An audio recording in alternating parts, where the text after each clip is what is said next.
Hello everybody. As I've shared with us during the beginning of this year, that there are going to be 2 weekends in the year 2017 where we'll not be gathering corporately as a church on the weekend. As I've also shared with us, the narrative from our government has already changed.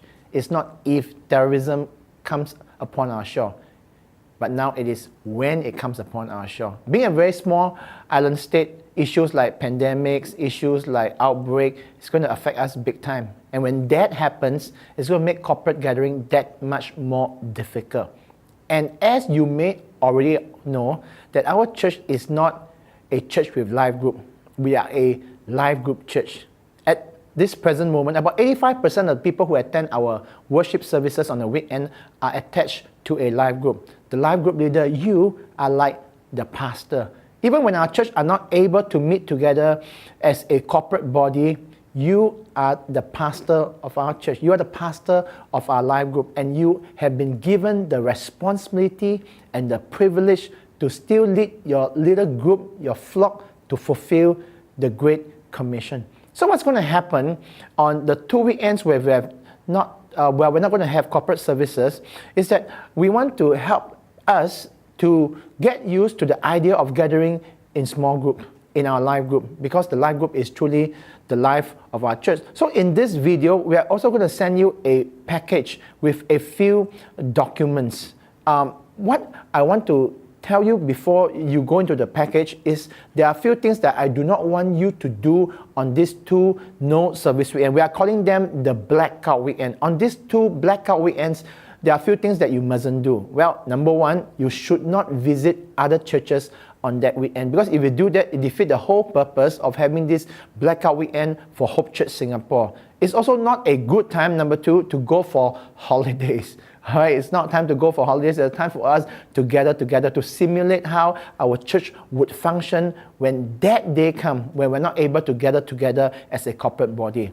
The third thing that you should not do is that you should not combine life group as well. All right, don't just get a few life group, combine together, have bigger life group. We should really function as a small group, in your life group, as a smaller group, to get used to this whole idea of meeting just on yourself.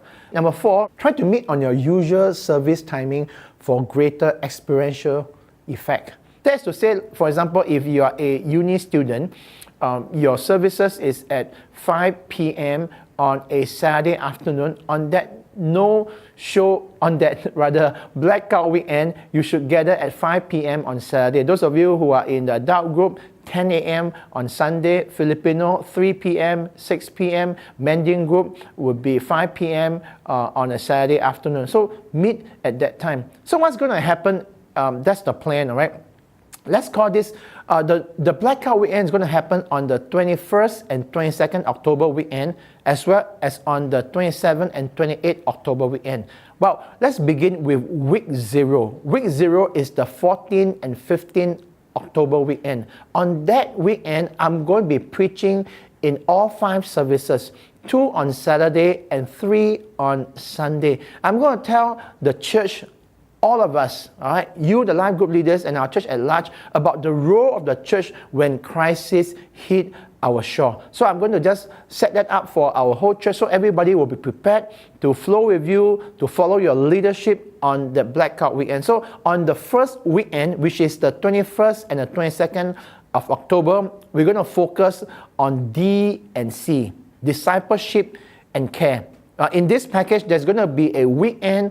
There's going to be a teaching, rather, on how we can handle hardship for our faith. I want to encourage all of you LGLs to spend time to study the text and be familiar with it. You are now the preacher of your life group. You are responsible to teach and to inspire your life group. Feel free to adapt and to add in examples and illustrations that are applicable for your group. Don't just read off the teaching notes, because that will not be very inspiring nor helpful for your people.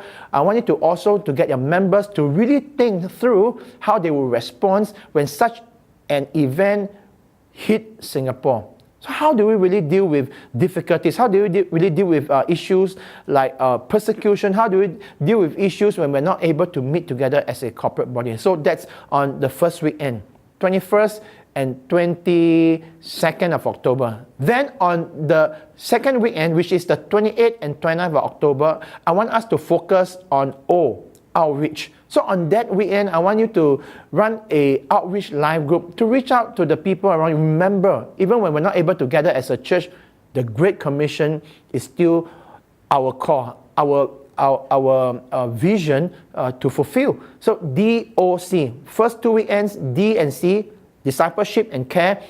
The second weekend, focus on O. I would like you to just work together with your core team to think of something that will be useful to invite the people that you're reaching out to. It could be an outdoor event. It could be an event in the house. You could have your regular live group, have some interesting elements. You can go all out to have a party or whatever. Just make Jesus relevant and real to the people that you're reaching out to. Then on the fourth weekend, or rather week 0, week 1, week 2, week 3, the third weekend on the 4th and 5th of November, we will gather together as a church to experience the value of the corporate body. So it's going to be just great, people. This is something that God has placed in my heart since last year, and I'm so glad that we can do this as a church. Let's test out the strength of our life group. I'm sure God is with you fully. God is with you fully, and I'm sure you'll take up the call and the responsibility to pastor your life group. God with us as we venture for His glory.